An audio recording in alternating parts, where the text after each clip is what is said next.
함께 읽을 말씀은 창세기 13장 10절부터 18절까지 말씀입니다. 함께 합독하시겠습니다. 이에 롯이 눈을 들어 요단 지역을 바라본즉 소알까지 온 땅에 물이 넉넉하니 여호와께서 소돔과 고모라를 멸하시기 전이었으므로 여호와의 동산 같고 애굽 땅과 같았더라. 그러므로 롯이 요단 온 지역을 택하고 동으로 옮기니 그들이 서로 떠난지라. 아브라함은 가나안 땅에 거주하였고 롯은 그 지역의 도시들에 머무르며 그 장막을 옮겨 소돔까지 이르렀더라. 소돔 사람은 여호와 앞에 악하며 큰 죄인이었더라. 롯이 아브라함을 떠난 후에 여호와께서 아브라함에게 이르시되 너는 눈을 들어 너 있는 곳에서 북쪽과 남쪽 그리고 동쪽과 서쪽을 바라보라. 보이는 땅을 내가 너와 내 자손에게 주리니 영원히 이르리라. 내가 내 자손이 땅에 티끌 같게 하리니 사람이 땅에 티끌을 능히 셀 수 있을진데 내 자손도 세리라. 너는 일어나 그 땅을 종과 횡으로 두루 다녀보라. 내가 그것을 내게 주리라. 이에 아브라함이 장막을 옮겨 헤브론에 있는 마므레 상수리 수풀에 이르러 거주하며 거기서 여호와를 위하여 단을 쌓았더라. 아멘. 제단을 쌓았더라라는 제목으로 여러분들에게 하나님 말씀 전하도록 하겠습니다. 오늘 본문 말씀 이전에 아브라함이 믿음의 조상임에도 불구하고 육신의 안목으로 자기가 살고 있었던 그 가나안 땅에서 기근을 경험하게 되자 어쩔 수 없다고 판단하는 아브라함이 애굽으로 내려가게 돼서 거기서 뼈아픈 실패와 실수를 경험하게 된다는 것이죠. 그러나 그럼에도 불구하고 그 애굽에서의 실수와 실패가 거기서 주저앉아 버린 것이 아니라 애굽에서 다시 한번 아브라함은 하나님의 크신 구원의 손길과 인도하심을 체험한 후에 오늘 본문에 나온 것처럼 이 가나안 땅으로 올라와서 그의 신앙이 회복되어지는 그런 상황을 우리가 볼 수 있게 된다는 거죠. 우리의 신앙도 마찬가지로 때로는 우리가 늘 승승장구해야 될 것 같아 보이지만 때로는 우리의 신앙이라고 하는 것이 실패와 어려움, 낙심과 고난을 통해서 신앙이 한 단계 더 발전되어진다는 것을 우리의 삶 가운데 간혹 경험하게 된다는 거죠. 특별히 아브라함도 무너진 신앙의 단을 보수하게 되는 그런 계기가 되게 되고, 분명히 아브라함은 처음에 이 지역에 내려왔을 때 처음에 베델이라고 하는 지역에서 여호와께 단을 쌓고 예배를 드렸음에도 불구하고 왜 하나님께서 이 베델에서 처음 단을 세웠을 때에 하나님이 보여줄 땅을 허락해 주시지 않았을까라고 하는 것을 저는 오늘 이 본문을 통해서 다시 한번 깨닫게 되는 그런 계기가 되었습니다. 그러니까 무슨 얘기냐면 사람은 실패와 역경을 통해서 한 단계 더 성숙하고 발전할 수 있게 된다는 거죠. 여러분, 우리가 하나님을 믿으면서 분명히 기억해야 될 것이 뭐냐면 우리의 삶이 하나님의 은혜로 하나님을 경험하고 나면 하나도 실패가 없어야 된다. 그 어떤 것도 우리의 삶 가운데 우리의 인생을 막을 수가 없다. 이런 것이 축복, 은혜라고 생각하는데 꼭 그렇지만 않다는 것입니다. 오히려 성경의 인물들을 창세기에서부터 계시록까지 쭉 살펴보면 하나님은 고난과 역경과 연단을 통해서 신앙을 더욱더 발전시켜 나가게 하나님께서 그 영혼을 인도해 주신다는 거예요. 그런 의미에서 본다면 이 연단, 우리가 흔히 영적으로 이런 얘기 많이 하거든요. 광야학교라는 말을 많이 합니다. 그 광야학교라는 말이 최초에는 모세를 통해서 이루어진 그런 용어인데, 이 모세가 당장 이 이집트에서 노예 생활하는 이스라엘 민족들을 두고 40대 시절에 처음으로 자기가 히브리인이라는 것을 깨닫게 됐고, 이 노예 생활하는 히브리 민족들을 내가 일으켜보겠다라고 하는 용단을 내면서 그 애굽에서 노예 생활하고 있는 이스라엘 민족들을 구원해내기 위해서 그 애굽의 한 관료를 주먹으로 때려 죽이게 되는 그런 사건들이 발생하게 됐죠. 그때까지만 해도 어떻게 보면 모세는 내가 이 민족을 구원할 수 있다라고 하는 어떤 자기 나름대로의 어떤 의지나 어떤 힘이 있었을지도 모르겠습니다.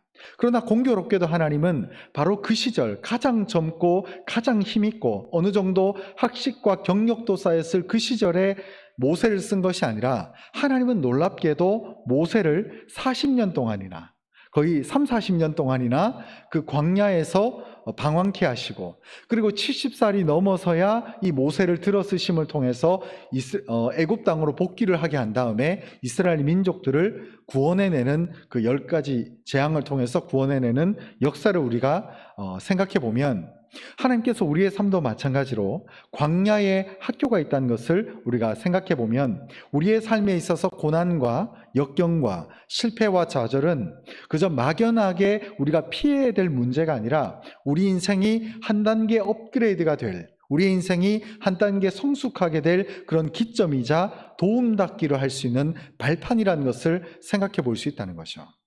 그런 의미에서 본다면 오늘 본문의 아브라함도 그와 똑같습니다. 아브라함이 어떻게 보면 하나님께서 보여줄 땅, 그 보여줄 가나안 땅으로 어찌되었든 장막을 옮기고 지역에서 텐트를 쳤습니다. 그리고 이곳을 중심으로 하나님의 뜻이 이루어질 것을 믿었고, 또 하나님의 인도하심을 따라서 이곳에 왔어요. 근데 재미있는 사실은 이곳에 왔을 때 당장 하나님께서 꿈이나 다시 한번 창세기 12장 초두에 있었던 그 언약의 말씀을 재확인시켜 준 것이 아니라, 왜 굳이 고난이라고 하는 그 기근을 허락해 주시고 그가 애굽으로 내려갔다가 다시금 복귀하게 되는 상황을 통해서 왜 오늘 본문에서 다시 한번 하나님이 이 아브라함에게 언약을 갱신시켜 주시고 다시 한번 잊어버렸던 그 하나님의 최초의 약속을 생각나게 하셨을까? 바로 그것은 아브라함의 신앙이 이제 비로소 그 고난과 역경을 통해서 성숙되어졌다는 그 시점을 우리가 맞이하고 있다는 것이죠. 그래서 이 시점이 참 중요하다는 생각을 다시 한번 해보게 되고, 그래서 이 신앙을 회복하는 이 시점에서 다시 한번 베델로 복귀를 해서 이 베델이라고 하는 지역에서 감사와 회개의 단을 쌓는다는 것은 우리에게 굉장히 중요한 의미를 던져주고 있다는 것입니다. 특별히 이어서 오늘 본문에 보면 이 아브라함과 이 조카 롯과 분가를 이루는 장면을 우리가 볼 수 있었습니다. 지난 시간에도 우리가 볼 수 있었는데, 오늘 본문에 보면 이 가족과 장래에 대한 전 재산이 사활이 걸린 이 시점에서 특별히 이 목초지가 굉장히 중요합니다. 그래서 풀이 많고 이 유목민들은 많은 가축들이 먹고 입을 수 있는 그런 목초지, 이런 거주지가 굉장히 중요한데, 이런 목초지의 선택 문제에서 왜 아브라함은 인간적인 처신대로 자신이 숙부로서, 즉 삼촌으로서의 권리를 주장하기보다 왜 조카에게 양보를 했을까? 이것이 단순히 무슨 내려놓음, 그리고 나의 권리를 포기함, 이런 수준이 아니라 아브라함은 알았을 거라는 거죠. 지난 수요예배 설교와 마찬가지로 이 아브라함은 자신의 삶을 진짜 인도하는 것이 내 육신의 안목, 내 생각의 경험, 내 머릿속에 있는 판단으로 되어지는 것이 아니라 철저하게 하나님의 인도하심을 따라가야 하는 삶이라는 것을 숙명적으로 깨닫게 된 것입니다. 그래서 아브라함은 알았어요. 아브라함은 절대 바보가 아닙니다. 그 동과 서, 그 좌와 우를 돌아봤을 때에 분명히 자기가 봤을 때도 저 땅이 좋을 거야, 저 땅이 내게 유리할 거야, 저 땅을 내가 선택하면 풍족함을 누릴 거야 라고 하는 육신의 안목이 있었습니다. 그러나 공교롭게도 아브라함은 그것을 선택한 것이 아니라 하나님의 인도하심, 하나님의 이끄심, 무엇보다 자신의 권리를 포기함을 통해서 하나님께서 인도하시는 그 인도하심대로 내가 내 삶과 내 인생의 운명을 맡기겠다 라고 하는 확신 속에 그가 있었다는 것을 우리가 기억하는 것이 중요하다는 것이죠. 그래서 아브라함이 롯에게 기가 막힌 말을 했죠. 네가 좌하면 나는 우하고 네가 우하면 나는 좌하리라. 이 말씀을 통해서, 이 아브라함의 어떤 말을 통해서 그는 어떤 육신의 안목과 성숙을 위해, 성장과 어떤 발전을 위해서 자신의 삶을 선택한 것이 아니라 하나님의 언약의 백성으로서 하나님의 이끄심을 내가 따라가겠다 라고 하는 것이 아브라함의 삶의 이제 기조가 된 것입니다. 특별히 오늘 본문 10절 12절을 우리가 말씀을 이제 구체적으로 살펴봄을 통해서 아브라함의 선택과 롯의 선택, 그리고 아브라함이 제단을 쌓는 것까지 우리가 함께 살펴보도록 하겠습니다. 먼저 10절과 11절입니다. 같이 읽겠습니다. 이에 롯이 눈을 들어 요단 지역을 바라본즉 소알까지 온 땅에 물이 넉넉하니 여호와께서 소돔과 고모라를 멸하시기 전이었으므로 여호와의 동산 같고 애굽 땅과 같았더라. 그러므로 롯이 요단 온 지역을 택하고 동으로 옮기니 그들이 서로 떠난지라. 아멘.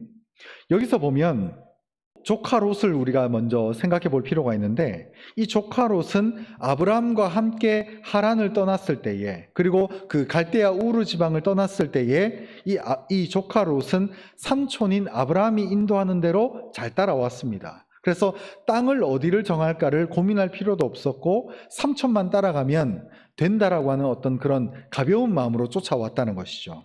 그러나 공교롭게도 이 아브라함과 함께 있을 때는 이 땅에 대한 해석, 땅이 어떨 것이다 저럴 것이다를 굳이 분석했다라고 하는 기록이 없다가 오늘 본문에 딱 보면서 이제 롯이 스스로 무언가를 선택해야 될 이 시점에서 땅의 화려함이 눈에 들어왔다는 거예요. 여기 10절에 보면 조카 롯이 이제 눈을 들어 요단 지역을 바라본즉 소알까지 온 땅에 물이 넉넉하니 여호와께서 소돔과 고모라를 멸하시기 전이었으므로 여호와의 동산 같고 애굽 땅과 같았더라. 여러분, 여기까지만 보면 롯은 일반적인 선택을 하는 거예요. 우리가 여기 영상을 이 실시간 예배 함께 하시는 분들 가운데도 자녀의 출세, 자녀의 성공, 그리고 또 나의 성공, 나의 장래에 대해서 선택을 할 때에 제가 꼭 말씀드리고 싶은 것 중에 하나는 결코 육신의 안목만을 따르지 마십시오. 하나님의 인도하심을 구하시고 하나님의 역사하심을 구하셔야 됩니다. 이 말이 어떤 안 되는 길을 선택해라라는 말이 결코 아닙니다. 우리가 잘 되든 잘 되지 않든 가장 먼저 중요한 것은 하나님이 지금 나에게 무엇을 말씀하시는가, 그리고 지금 하나님이 나와 함께 하시는가가 내 인생의 가장 1번으로 고려되어야 될 우선순위라는 거예요. 자녀를 키울 때도 우리 인생의 중요한 선택을 할 때도 마찬가지입니다. 어떤 내가 육신의 안목을 가지고 무언가를 선택하고 판단하게 되면 큰일 난다는 거예요. 여러분, 오늘 본문의 롯은 어떤 요단 지역을, 전 지역을 한번 고개를 돌리면서 바라보는데 소알까지 물이 넉넉하고 여호와께서 이 소돔과 고모라를 멸하기 전이다 보니까 여호와의 동산 같다는 엉뚱한 해석, 그러니까 정반대의 해석을 합니다. 분명히 내 육신의 안목으로 볼 때는 저 땅이 축복의 땅이에요. 완전히 은혜 받는 땅이고 저쪽으로 가면은 무엇이든지 다 잘 되는 그런 곳입니다. 그러나 놀랍게도 그곳은 소돔과 고모라라는 거예요. 동성애가 판을 치고 음란과 죄악과 하나님을 거역하는 모든 부정적인 것이 가득한 그런 도성이었습니다. 근데 그것이 당장 눈에 보이는 육신의 풍요, 당장 눈에 보이는 어떤 땅의 화려함 때문에 올바른 선택이 안 되는 거예요. 제가 이 본문을 보면서 느낀 또 다른 인물이 누구냐면 창세기 초반에 볼 수 있는 하와입니다. 그 에덴 동산에서 하와는 남편인 아담과 있을 때는 선악과를 그렇게 진중하게 바라보지 못했을 거라고 추측을 해봅니다. 근데 어느 순간 남편이 곁에 없고 이 하와가 그 선악과 주변을 맴돌다가 뱀을 만나요. 사탄을 만나는 거죠. 이 사탄을 만났을 때에 이 사탄을 만남을 통해서 어떤 몇 가지 현혹의 말을 듣고 나서 이 하와가 선악과를 다시 보니까 이 선악과가 어떻습니까? 그동안은 생각을 못했는데 보암직도 하고 먹음직도 해 보이는 어떤 육신의 안목에 의한 해석이 순식간에 들어오는 거예요. 그러니까 우리의 육신의 안목을 쫓아서 해석하는 것이 얼마나 위험한지를 알 수 있는 대목이 바로 여기 있다는 거죠. 여러분, 하나님을 믿는 우리는 하나님께 기도함을 통해서 선택해야 돼요. 누가 이게 좋다고 해가지고 그걸 덥석 물거나 혹은 이것이 내가 생각해 볼 때에 내게 도움이 되고 이게 소위 말하는 속된 말로 돈도 되고 이게 잘 되고 번성하는 일 같아 보이지만 먼저 여러분들과 제가 고려해야 될 부분은 하나님이라는 거예요. 하나님이 이것을 지금 나에게 원하시는가? 하나님이 이것을 지금 나에게 바라고 계시는가를 생각해 볼 수 있어야 된다는 거죠. 여러분, 우리의 삶은 결코 롯의 선택을 추구해서는 안 된다는 것입니다. 우리 12절 말씀을 같이 읽겠습니다. 시작. 아브라함은 가나안 땅에 거주하였고 롯은 그 지역의 도시들에 머무르며 그 장막을 옮겨 소돔까지 이르렀더라. 아멘. 보십시오. 이 아브라함은 하나님이 보여줄 그 땅, 즉 가나안 땅에 이제 거주를 하게 됩니다. 머무르는 거죠. 그러나 롯은 이제 그 지역의 도시들로 가게 됩니다. 그 번성한 땅, 그 육신의 안목으로 보기에 화려한 그 땅들에 머무르면서 장막을 옮기는 거예요. 장막을 옮기는 거예요. 여러분 보십시오. 12절에 보면 아브라함은 거주하고, 즉 아브라함은 머무르고 롯은 장막을 옮깁니다. 여러분 이것이 참 중요한 의미를 우리에게 전달해 준다는 거예요. 여러분, 이 하나님이 이 아브라함에게 보여주셨던 그 약속의 땅을 아브라함은 결국은 머무르게 되고 롯은 결국 그 장막을 떠나게 됩니다. 어떻게 보면 하나님께서 창세기 12장 1절에 보면 하나님께서 이 아브라함에게 너는 너의 친척과 너의 고향과 친척과 아비의 집을 떠나라고 하는 말이 그대로 실현되는 시점이 바로 여기에 있었다는 거죠. 어떻게 보면 하나님께서 아브라함에게 주신 이 약속을 통해서 아브라함을 철저하게 보호하시고 이 최초의 말씀이 이루어지기까지 어떻게 보면 아브라함에게 언약의 말씀을 다시 갱신하지 않은 이유가 바로 여기에 있다는 것을 우리가 보게 된다는 것입니다. 그러므로 우리는 하나님을 믿을 때 하나님의 약속을 항상 믿어야 되고, 두 번째는 그 하나님의 약속이 이루어지기까지 우리가 변치 않고 기다릴 수 있는 믿음의 내공을 쌓는 것이 굉장히 중요하다는 것을 알 수 있는 대목입니다. 그리고 13절, 이 조카 롯이 어떤 선택을 했는가를 단적으로 보여주죠. 소돔 사람은 여호와 앞에 악하며 큰 죄인이었더라. 결국 이 조카 롯은 육신의 안목을 쫓아서 어떤 사람들과 함께 하는가, 이 죄인들과 함께 거주하게 되는 상황을 맞닥뜨리게 된다는 거죠. 그리고 그 이후에 조카 롯은 너무나 안타까운 비극적인 사건을 경험하게 됩니다. 자, 그리고 나서 이제 우리는 이야기의 시점을 아브라함으로 옮겨오기를 간절히 소망합니다. 제가 14절, 15절, 17절을 읽겠습니다. 롯이 아브라함을 떠난 후에 여호와께서 아브라함에게 이르시되 너는 눈을 들어 너 있는 곳에서 북쪽과 남쪽 그리고 동쪽과 서쪽을 바라보라. 보이는 땅을 내가 너와 내 자손에게 주리니 영원히 이르리라. 17절입니다. 너는 일어나 그 땅을 종과 횡으로 두루 다녀보라. 내가 그것을 내게 주리라. 아멘. 자, 이제는 보십시오. 하나님께서 처음으로 아브라함을 자신이 살고 있던 고향에서 끄집어낼 때는 보여줄 땅이라는 표현을 씁니다. 특별히 창세기 12장 1절을 제가 다시 한번 읽겠습니다. 여호와께서 아브라함에게 이르시되 너는 너의 고향과 친척과 아비의 집을 떠나 내가 내게 보여줄 땅으로 가라. 이 처음 아브라함을 자신의 고향과 친척과 아버지의 집에서 끄집어낼 때는 보여줄 땅으로 가라라고 말했어요. 자, 근데 여기 오늘 본문에 보면 똑같은 언약의 말씀이고 똑같이 수많은 백성들이 너로부터 나온다라고 하는 약속을 해주셨는데 조금 변형된 것이 뭐냐면 14절에 보면 15절에 보면 보여줄 땅이 아니라 이제는 보이는 땅으로 아브라함을 인도하고 있다는 것을 보게 됩니다. 특별히 15절 보이는 땅을 내가 너와 내 자손에게 주리니 영원히 이르리라. 여러분 재밌는 것이 뭐냐면 하나님께서 아브라함에게 처음 언약을 맺으시고 이 언약을 이루어 가실 때 딱 하나 걸렸던 것이 뭡니까? 친척을 떠나질 않았어요.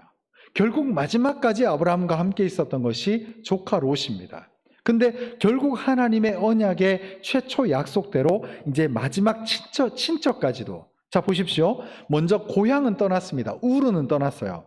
해결됐죠? 그 다음 아버지의 집 떠났습니다. 아버지 데라를 모시고 나왔어요. 처음에는 조카 롯과 함께 아브라함이. 그러니까 아브라함은 자기 아버지와 조카를 데리고 갈대아 우르 친척의 집은 나왔는데 그 아버지와 완전히 분리되지 않은 그 상태에서 아버지 데라는 하란에서 죽습니다.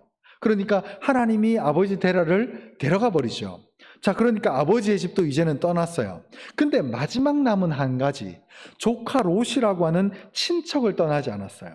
근데 이 시점에서 애굽까지 내려가고 여러 가지 우여곡절이 있는 이 상황 속에서 결국 마지막에는 그는 그 창세기 12장 1절에 보면 마지막 너의 친척의 집을 떠나게 되는 상황이 벌어지니까 그때까지만 해도 보여줄 땅이었는데 이제 오늘 본문에서는 보이는 땅으로 가라는 거예요. 자, 이제 됐다는 거예요. 자, 보십시오. 하나님의 언약이 이루어지기까지 하나님이 일찍이 말씀하신 내용들이 고스란히 그대로 이루어진 것을 보게 됩니다. 조카 롯과 함께해도 괜찮지 않은가? 아니었어요. 이제서야 하나님은 아브라함에게 보여줄 땅이 아니라 이제 너는 보이는 땅으로 가라는 거예요. 그 보이는 땅이 북쪽, 남쪽, 동쪽, 서쪽, 그리고 지금 현재 보이는 땅, 종과 횡으로 이루어지는 모든 땅을 네가 두루봐라는 거예요. 그래서 그 보이는 땅을 내가 너한테 줄게 라고 하나님이 그제서야 아브라함에게 최초에 하셨던 창세기 12장 1절의 말씀이 성취된 것을 알 수 있게 된다는 것이죠. 자, 그러면 우리의 상황 가운데 이 말씀을 통해서 알 수 있는 두 번째 교훈이 뭐냐면 약속의 말씀을 기억하는 겁니다. 자, 그러려면 우리가 약속의 말씀을 받으려면 첫 번째 기도해야 돼요. 여러분, 성경 말씀을 보고 또 우리가 이 성경 말씀을 통해서 주시는 하나님의 은혜의 역사를 경험하는 것이 대단히 중요하다는 거죠. 제가 올 한 해, 제가 2022년을 이렇게 살면서 하나님, 올 한 해를 어떻게 살아갈까요? 어떤 것을 삶의 표대와 기준으로 삼고 저를 인도해 주시겠습니까? 라고 하나님께 기도했을 때 하나님께서 저에게 주시는 그 인물이 바로 오늘 본문에 나오는 아브라함이었어요. 아브라함의 영, 아브라함을 붙드시는 그 하나님의 인도하심을 제게 깨닫게 해주시고 이 아브라함의 응답의 역사가 제게 있었거든요. 여러분, 우리의 삶을 살아갈 때도 마찬가지입니다. 하나님께서 올 한 해 2022년 그저 막연하게 사는 삶이 아니라 어떻게 하면 하나님 뜻대로 살 수 있겠습니까? 올 한 해 하나님이 나에게 주시는 목적과 의미가 뭡니까? 하나님 어떻게 살까요? 하나님 무엇을 나에게 허락해 주십니까에 대한 그 질문에 대한 확실한 해답과 응답이 있어야 우리의 삶이 하나님의 뜻대로 갈 수 있는 것입니다. 여러분, 조카 롯을 한번 보십시오. 여러분, 조카 롯은 처음에는 아브라함과 함께 있었지만 조카 롯은 하나님을 진실로 아는 독자적인 신앙이 없었어요. 여러분, 이게 굉장히 중요한 겁니다. 여러분, 하나님께서 조카 롯을 버린 게 아니라 조카 롯에게는 또 다른 삶의 시험대가 있었다는 것을 기억하시기 바랍니다. 여러분, 우리의 삶 가운데 혹 어떤 분들은 아브라함의 신앙의 단계를 지금 유지하시는 분들이 있는가 하면 또 어떤 분들은 조카 롯의 시간들을 보낸 분이 저는 있다고 생각을 합니다. 가장 중요한 것은 내가 하나님을 알아야 돼요. 내가 하나님의 인도하심을 봐야 되고 내가 하나님의 역사하심대로 내 삶을 꾸려나가야 되는 거예요. 제가 계속 드리는 말씀 가운데 이게 있죠. 목회자의 신앙 아래가 되면 안 됩니다. 이 영상을 보시는 많은 분들은 저보다 더 하나님을 긴밀히 만나고 저보다 더 적극적으로 하나님께 부르짖어야 되고 저보다 더 적극적으로 하나님의 인격적인 그 하나님을 인격적으로 경험하는 그 시간들이 있어야 돼요. 그래야만 내 신앙이 홀로 서는 은혜의 축복, 하나님이 우리 각자에게 주시는 그 레마의 말씀을 내가 받을 수 있으며 그 말씀을 통해서 내 삶을 이끌고 가시는 하나님의 역사를 볼 수 있는 거예요. 여러분, 조카 롯은 아브라함 옆에 붙어 있었음에도 불구하고 아브라함의 신앙과는 결이 달랐어요. 참, 이런 거 보면 아무리 누군가가 친밀한 관계에 있다더라도 신앙은 각자입니다. 사명도 각자고요. 부르심도 각자입니다. 그러니까 가장 중요한 것은 남을 신경 쓰는 게 아니라 지금 내가 하나님 앞에 온전하게 설 수 있는가, 하나님 앞에 진실한 믿음을 유지할 수 있는가를 생각해 보는 것이 중요하다는 거예요. 여러분, 절대로 롯의 길을 가지 마십시오. 여러분, 결코 하와의 길을 가지 마십시오. 우리는 아담이 되어야 되고 직접적으로 하나님의 계시를 받고 하나님의 인도하심을 받으며 계시를 받는다는 말을 오해하지 마시기를 바랍니다. 이 말씀을 통해서 우리가 받는 하나님의 특별한 하나님의 인도하심을 받으라는 것이죠. 그리고 하나님의 인도하심 가운데 우리가 살아가는 것이 매우 중요하다는 것입니다. 그래서 오늘 말씀은 결국 18절에 도달하게 됩니다. 우리 18절을 같이 읽겠습니다. 시작. 이에 아브라함이 장막을 옮겨 헤브론에 있는 마므레 상수리 수풀에 이르러 거주하며 거기서 여호와를 위하여 단을 쌓았더라. 이 18절 말씀이 제가 오늘 말씀을 준비하면서 이 18절 말씀이 어떤 의미를 저에게 줬냐면, 너 삶의 가장 중요한 핵심이 뭐냐라는 거예요. 우리의 삶의 가장 중요한 삶의 핵심이 부요함인가요? 아니면 자손을 많이 낳아서 번성케 되는 건가요? 아니면 그때그때마다 이루어야 될 인생의 과제들을 해결하는 걸까요? 저는 아니라고 생각합니다. 우리가 하나님을 믿는 이유는 여호와를 위해서 사는 겁니다. 여러분, 우리 인생의 목적은요, 여호와께 제단을 쌓는 일이고 그 날마다의 삶 가운데 하나님 중심대로 내 삶을 이끌어 달라고 맡기는 거죠. 세상의 많은 처세술이나 많은 책들을 읽다 보면 젊은이여 꿈을 가져라, 야망을 가져라, 인생을 설계해라, 계획해라, 이런 글들이 참 많거든요. 저도 한때는 그런 책들을 참 많이 읽었었는데, 하나님이 택한 백성을 어떻게 이끄시는가를 보게 되면 하나님은 우리에게 실패를 통해서 하나님만이 내 인생의 꿈, 하나님만이 내 인생의 비전, 하나님만이 내 인생의 올바른 인도자, 참되고 선한 목자시라는 것을 깨닫게 되는 겁니다. 여러분, 2023년을 계획하지 마십시오. 그렇다고 무계획, 그래서 아무 생각도 없이 게으르고 그저 누워있고 아무 판단도 없이 있어라, 이게 아니라 우리가 무슨 생각을 하든지 하나님을 위해서 살 수 있는 삶의 토대가 이루어져야 된다는 거예요. 자, 그렇게 되면 하나님이 이끄시는 대로 모든 것이 합력하여 선을 이룰 줄 믿게 된다는 거죠. 여러분, 하나님이 주인이 되셔야 됩니다. 여러분, 인생에 대한 허망한 생각들, 쓸데없는 두려움, 쓸데없는 걱정, 쓸데없는 염려가 우리 인생을 뒤덮으면 안 돼요. 여러분, 저는 이 코로나도 우리의 삶 가운데 이 사단 마귀가 뭘 가지고 장난을 치냐면 두려움 가지고 장난을 칩니다. 쓸데없는 두려움, 쓸데없는 염려, 쓸데없는 걱정. 하나님의 택한 백성을 향한 하나님의 약속이 있는데 우리는 우리 스스로 조심하면서도 너무 많이 움츠러들어 있어요. 여러분, 코로나를 쥐고 있는 것은 확진자가 코로나를 쥐고 있는 거 아닙니다. 질병청이 코로나를 좌지우지하는 게 아니에요. 하나님이 쥐고 있는 겁니다. 그렇기 때문에 우리의 삶이 하나님의 인도하심대로 삶을 살아가면 되는 거예요. 기도하기를 두려워하지 말고 예배를 드리기를 걱정하지 말고 철저하게 마스크 잘 쓰고 오십시오. 그리고 쓸데없는 걱정 때문에 스스로의 신앙이 더 나아갈 수 있음에도 불구하고 움츠러들도록 우리의 삶을 결코 방치하지 마십시오. 그건 하나님이 원하는 게 아닙니다. 결론의 말씀을 드리겠습니다. 오늘 본문의 말씀을 통해서 하나님은 조카 롯에게 좋은 목초지를 양보한 이 아브라함을 통해서 이제는 철저하게 아브라함을 붙드시고 하나님께서 이 땅과 후손에 대한 약속을 재차하시는 그 하나님의 역사를 우리가 볼 수 있게 됩니다. 자, 그렇게 됨을 통해서 하나님은 이 아브라함에게 구체적인 소망, 그전까지는 보여줄 땅이었지만 이제는 보이는 땅으로 네가 가라는 거야. 이제 됐다는 거죠. 그래서 우리의 삶을 우리가 돌아보면 하나님의 언약도 변경되어지고 더 성장되어진다는 것을 볼 필요가 있다는 거죠. 여러분, 때로는 우리가 신앙생활하다 보면 하나님이 다 안 보여줍니다. 하나님 진짜 다 안 보여줘요. 때로는 흔히 우리가 이단들을 만날 때 보면 대표적인 특징이 뭐냐면 이 사람들은요, 만나면 자기가 성경 말씀 다 안다는 거예요. 그래서 천지와 모든 걸 다 자기 새치 혓바닥으로 다 안다고 자부하는 인간들이 많이 있습니다. 아닙니다. 여러분, 우리가 하나님을 아는 믿음이라고 하는 거는요, 하나님이 보여준 만큼 보는 겁니다. 그렇기 때문에 모르는 건 모른다고 인정하는 것이 은혜예요. 여러분, 오늘 성경에도 보면 마찬가지입니다. 아브라함은 갈 바를 알지 못했어요. 어디로 가야 될지 잘 몰랐지만 하나님이 보여줄 땅으로 가라라고 했을 때 아브라함은 하나님의 인도하심을 따라 갔단 말이죠.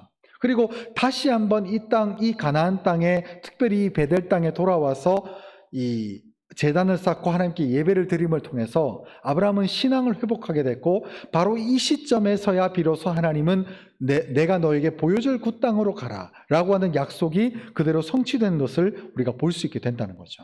여러분, 우리가 하나님을 믿으면서 다 본다는 사람 조심하시기 바랍니다. 그리고 또 반대로 너무 우리의 신앙의 연수가 쌓여가면서 너무 많은 것을 보려고 애쓸 필요도 없습니다. 왜냐하면 하나님은 다 안 알려주십니다. 우리가 성경 말씀을 알잖아요. 이 시점에서도 하나님께서 너는 종과 횡으로 북쪽과 남쪽, 동쪽과 서쪽으로 네가 다 보라라고 말씀을 하셨고, 보이는 땅을 다 주겠다라고 약속은 하셨지만, 공교롭게도 아브라함이 이 시점에서도 한참 뒤인 100세에 비로소 이 아들인 이삭, 후사를 이때 낳은 것을 생각해 보면 하나님이 다 안 보여준다는 거예요. 여러분, 눈앞에 보이는 조급성, 눈앞에 보이는 실패와 어려움 때문에 너무 내 삶을 근심과 걱정으로 이끌고 가지 마시기 바랍니다. 하나님은 살아계시고 그 능력의 하나님께서 우리의 삶을 이끄신다는 것을 분명히 기억하면서 너무 많은 것을 보려고 하기보다 하나님께서 나에게 보여주신 대로 그 약속의 말씀을 믿으며 살아갈 수 있는 우리 모두가 될 수 있었으면 좋겠습니다. 또한 두 번째 결론은, 그렇기 때문에 우리 성도들은 지나치게 눈에 보이는 이익을 쫓아서는 안 돼요. 저도 이제 목회를 하면서 많은 분들을 보게 되는데, 주일날 일하시는 분들이 있거든요. 주일날 자꾸 직장 문제로 어려움 당하시고, 혹은 또 사적인 계획과 또 이런 인간관계 때문에 주일을 자꾸 이렇게 빠져먹는 것이 습성이 되신 분들이 있는데, 그거 절대 안 됩니다.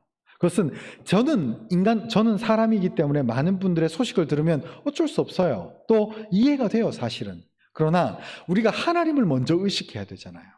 우리의 삶에 가장 중요한 것은 현실적 이익, 눈에 보이는 관계, 어떤 이해 타산적인 삶으로 하나님을 믿어서는 안 되고, 우리의 삶에 가장 중요한 것은 오늘 본문의 아브라함처럼 하나님 중심으로, 이 땅에 기근이 왔다 하더라도 주저앉지 말고 하나님을 더 붙들며 다시 한번 그 인생의 고난과 역경을 통해서 우리로 하여금 다시금 이 땅에 재단을 쌓게 하시는 하나님의 능력의 힘을 다시 한번 힘입어 보라는 것이죠. 여러분, 그때에 비로소 우리는 세상이 줄 수 없는 기쁨, 세상이 줄 수 없는 하늘의 약속을 경험할 수 있게 된다는 것입니다. 이 기쁨과 축복이 우리의 삶 가운데 가득할 수 있도록 주님의 이름으로 축복하고 축원합니다.